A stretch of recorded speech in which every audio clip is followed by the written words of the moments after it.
Hello students. आज हम बात करेंगे इम्यून सिस्टम में different types of immune system की, specially active and passive immunity की। और उसमें हमारा मेन फोकस होगा इम्यूनाइजेशन पे, ऑटो इम्यूनिटी पे, एलर्जिक रिएक्शन पर और लास्ट में लिम्फॉइड ऑर्गन्स को लेकर। सबसे पहले अगर हम देखें एक्टिव और पैसिव इम्यूनिटी के बेसिक डिफरेंस को, तो हम ये देखते हैं कि जो हमारी एक्टिव इम्यूनिटी है उसमें क्या होता है कि जो हमारी होस्ट, मतलब हम खुद ही होस्ट हैं, यहां कोई भी एंटीजन जो कि एक माइक्रोब भी हो सकता है, पैथोजन जिसे हम कहते हैं, ठीक है ना, कोई प्रोटीन हो सकती है, वो हमारी बॉडी में इंजेक्ट की जाती है और उसके अगेंस्ट में हम खुद ही एंटीबॉडी बनाते हैं। सेल्फ हम खुद एंटीबॉडी प्रोड्यूस करते हैं।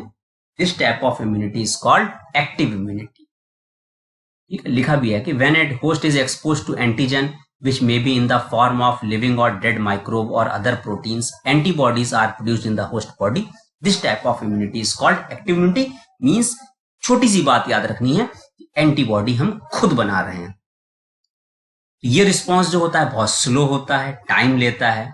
Injecting the microbe deliberately during immunization और infectious organism gaining access into body during natural infection induce active immunity. Means जब नेचुरली ये माइक्रोब्स हमारी बॉडी में एंटर होते हैं या हम जानबूझकर इम्यूनाइजेशन के टाइम, वैक्सीनेशन के टाइम इनको एंटर करते हैं, तब हमारी बॉडी खुद ही एंटीबॉडी बनाती है और ये एक स्लो प्रोसेस है। जबकि इसके अगेंस्ट में हम देखें किसे, पैसिव इम्यूनिटी को, तो वहां क्या कॉन्सेप्ट है यह हमें समझना पड़ेगा। पैसिव इम्यूनिटी में एक बहुत अच्छा टर्म यूज हुआ है कि प्री फॉर्म्ड या रेडीमेड एंटीबॉडीज हम इंजेक्ट करते हैं होस्ट सेल के। आपको डिफरेंस समझ में आया कि यहां हम एंटीजन, माइक्रोब या प्रोटीन को इंसर्ट करा रहे हैं और हम खुद एंटीबॉडी प्रोड्यूस कर रहे हैं। लेकिन इस केस में हम खुद एंटीबॉडी प्रोड्यूस नहीं कर रहे हैं, बल्कि हमारी बॉडी के अंदर रेडीमेड एंटीबॉडीज आ रही हैं। इसके दो बहुत अच्छे एग्जाम्पल हैं। एक तो कोलेस्ट्रम, जो कि लैक्टेटिंग मदर अपने न्यूली बॉर्न बेबी को मिल्क लैक्टेशन के टाइम में देती है। उस कोलेस्ट्रम की इंपॉर्टेंस ही इसीलिए है, क्यों? क्योंकि उसके अंदर क्या होती हैं, एंटीबॉडीज होती हैं। कौन सी? IgA। और इसका दूसरा एग्जाम्पल क्या है कि जब फीटस अपने मदर के यूट्रस में डेवलप हो रहा होता है, तो मदर प्लेसेंटा के थ्रू अपने फीटस को जो एंटीबॉडीज देती है वो भी रेडीमेड एंटीबॉडीज है। यहाँ फीटस एंटीबॉडी नहीं बना रहा है, वो कौन से टाइप की होती है? IgG। तो ये बताया जाता है कि IgG एंटीबॉडी जो है वो प्लेसेंटा को क्रॉस कर सकती है। तो आप देख सकते हैं, लिखा भी है कि the yellowish fluid colostrum secreted by the mother during the initiation days of lactation has abundant antibodies IgA to protect the infant. The fetus also receives some antibodies from their mother through the placenta during pregnancy. These are some examples of passive immunity. Passive immunity example तो colostrum हुआ lactation के time पे और foetus के development के time mother के placenta से मिल रही है। Now we will see the example of vaccination, immunization. जैसा कि अभी हमने देखा कि वैक्सीनेशन, इम्यूनाइजेशन में हम क्या करते हैं कि या तो वो एक्टिव भी हो सकता है, पैसिव भी हो सकता है, लेकिन इसका जो मेन इसका कॉन्सेप्ट है, जो प्रॉपर्टी है जिसपे ये काम करता है वैक्सीनेशन, इम्यूनाइजेशन, वो क्या है? वो है मेमोरी। आपको बताया गया था लास्ट लेक्चर्स में कि जब बी सेल रिसेप्टर से बी सेल एंटीजन से इंटरेक्ट करती है, तो वो पहले एक प्लाज्मा सेल बनाती है और एक मेमोरी सेल बनाती है। प्लाज्मा सेल उसके अगेंस्ट में एंटीबॉडी प्रोड्यूस करती है, जबकि मेमोरी सेल सेकेंडरी रिस्पॉन्स के लिए रुकी रहती है। तो इसी कॉन्सेप्ट का हम फायदा उठाते हैं और हम पहली बार में जो एंटीजन देते हैं यहाँ प्राइमरी रिस्पॉन्स में, ये पता है प्राइमरी रिस्पॉन्स स्लो होता है, सेकेंड रिस्पॉन्स फास्ट होता है, तो हम जानबूझ के यही चाहते हैं कि जब रियल में बैक्टीरिया, पैथोजन, बैक्टीरिया, वायरस जो भी हमारी बॉडी में आए, उसके लिए वो सेकंड टाइम ही हो। तो फर्स्ट टाइम हम पहले से ही करके आर्टिफिशियली रख लेते हैं, इसी को हम वैक्सीनेशन कहते हैं। ठीक है ना। तो हम क्या करते हैं, जो हमारा पैथोजन है या उसका कोई प्रोटीन है जो एंटीजेनिक है, उसको या तो हम इनएक्टिव करते हैं या वीकेन कर लेते हैं। इसके लिए एक टर्म और यूज होता है, एटीन्यूएटेड। ठीक है ना। उसको हम बॉडी में इंसर्ट कराते हैं, होस्ट की बॉडी में। जैसे मान लीजिए ये एंटीजन है या ये पैथोजन या वो वायरस है, इनको हमने इनएक्टिव कर लिया और होस्ट की बॉडी के अंदर इंसर्ट करा दिया। होस्ट की बॉडी ने क्या किया, इसके अगेंस्ट में जो बी सेल है प्लाज्मा सेल बनाई। प्लाज्मा सेल ने क्या किया, इनको किल करना शुरू कर दिया और मेमोरी सेल बना के रख ली। ये तो प्राइमरी रिस्पॉन्स था। अब कभी जब बिल्कुल एक्टिव रियल पैथोजन बॉडी में आएगा तो बॉडी के लिए ये सेकेंडरी रिस्पॉन्स होगा। और आपको पता है सेकेंडरी रिस्पॉन्स बहुत फास्ट होता है। मेमोरी सेल तुरंत इन एंटीजेंस को या पैथोजन को किल कर देंगे। ठीक है। अब हम बात कर लेते हैं एक केस जब हम प्री फॉर्म्ड एंटीबॉडीज अपनी बॉडी में इंसर्ट कराते हैं। वो हम कब कराते हैं, वो हमारे पास दो केस हैं। एक तो हमारे पास टिटनेस का केस है। ठीक है ना। टिटनेस के केस में हम क्या करते हैं, एंटीटॉक्सिन्स लेते हैं जो प्री फॉर्म्ड एंटीबॉडीज होती हैं। और दूसरा स्नेक बाइट, जब हमें सांप काट लेता है। तो दोनों के केस में हम क्या करते हैं, प्री फॉर्म्ड एंटीबॉडीज इंसर्ट कराते हैं अपनी बॉडी में। यहां प्राइमरी और सेकेंडरी रिस्पॉन्स का कोई कॉन्सेप्ट नहीं है। Both are example of passive immunization. तो आपसे जब बोर्ड एग्जाम में या नीट के एग्जाम में पूछा जाएगा कि टिटनेस के केस में जो हम एंटीटॉक्सिन्स दे रहे हैं, या स्नेक वेनम के केस में जब स्नेक बाइट के टाइम पे हम दे रहे हैं, थॉट और that is a type of passive immunization, क्योंकि हम प्री फॉर्म्ड या रेडीमेड एंटीबॉडीज दे रहे हैं। दूसरा एग्जाम्पल आता है कि रिकॉम्बिनेंट डीएनए टेक्नोलॉजी के थ्रू हम कौन सी वैक्सीन प्रिपेयर करते हैं। तो हम क्या करते हैं, उस पॉलीपेप्टाइड का जो जीन है वो ईस्ट सेल या बैक्टीरिया की सेल के अंदर इंसर्ट कराते हैं और वो हमें ज्यादा से ज्यादा एंटीजन प्रोड्यूस करके दे देती है, जिसको हम पैक करते हैं और मार्केट में वैक्सीन की फॉर्म में बेचना शुरू कर देते हैं। तो हेपेटाइटिस बी के अगेंस्ट में हमने रिकॉम्बिनेंट वैक्सीन बनाई है और किसके अंदर इंसर्ट किया था हमने जीन, ईस्ट के अंदर इंसर्ट किया था। ये क्वेश्चन बहुत इंपॉर्टेंट है। फिर हम बात करते हैं एलर्जी की रिएक्शन की। कभी कभी आपने देखा होगा कि आप कहीं किसी एरिया में गए हैं, अचानक बहुत डस्ट हुई और आपको एकदम छींकें आने लगी, स्नीजिंग आने लगी, आपकी आईज जो है वाटरी होने लगी, रेडनेस बढ़ गई। That is a type of allergy. ठीक है।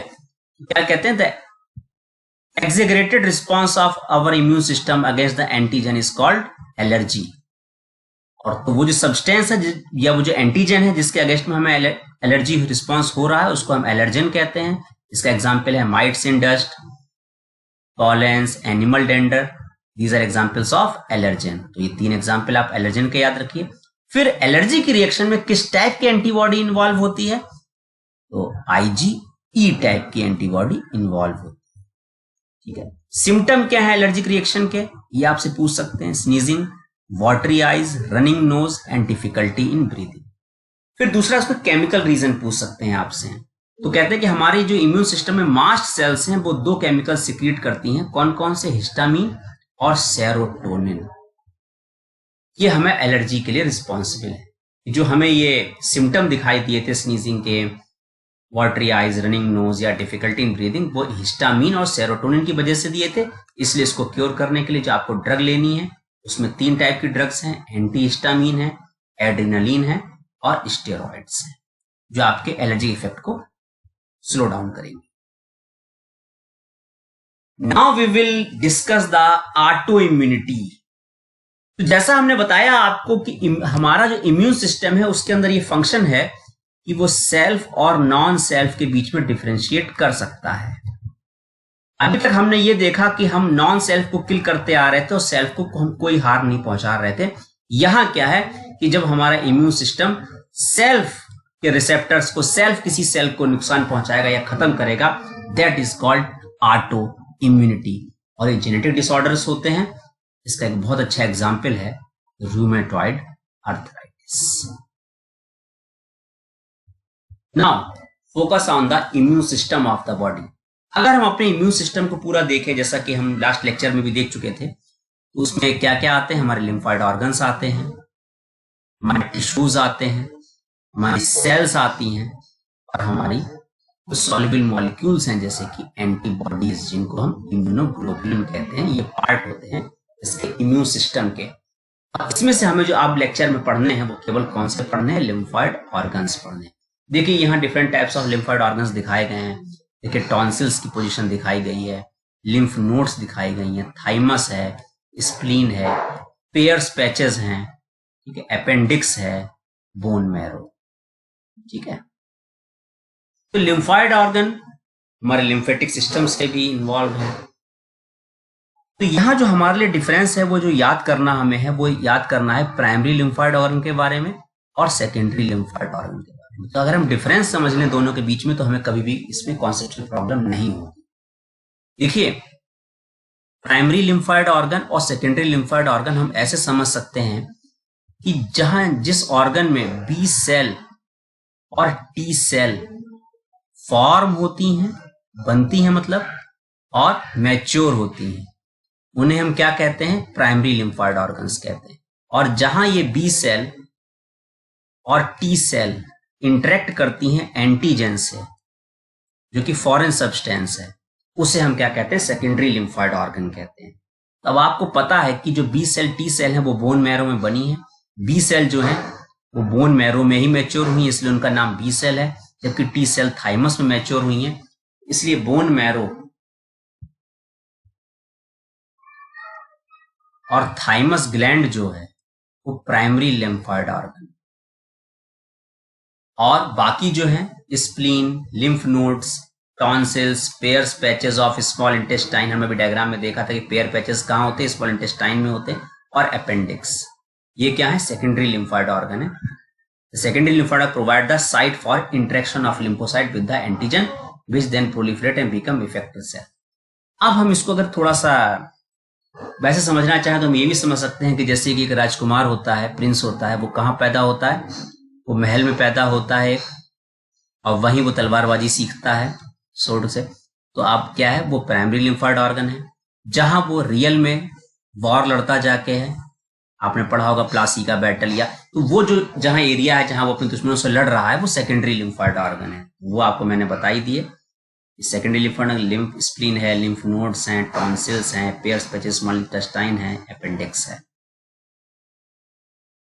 अब एनसीईआरटी में जो लैंग्वेज दे रखी है इसके बारे में वो मैंने आपको बता ही दी है कि बोन मैरो, ये जो हमारी बोन मैरो है,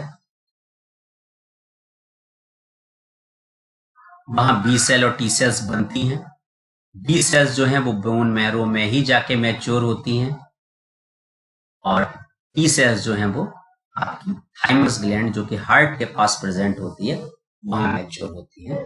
जबकि बोन मैरो जो है वो हमारी लार्ज बोन्स के अंदर जो मैरो होती है, जहां हमारी स्टेम सेल्स भी पड़ी होती हैं, वहां होती है। सेकेंडरी लिम्फॉइड ऑर्गन्स में देखिए उन्होंने मेनली डिस्कस किए हैं आपके स्प्लीन को, जिसको ग्रेव यार्ड ऑफ एरिथ्रोसाइट भी कहते हैं, वो रिजर्वायर है एरिथ्रोसाइट का, ठीक है। लिम्फ नोड्स हमारे लिम्फेटिक सिस्टम का पार्ट हैं, जहां एंटीजन से इंटरेक्ट होते हैं एंटीबॉडीज।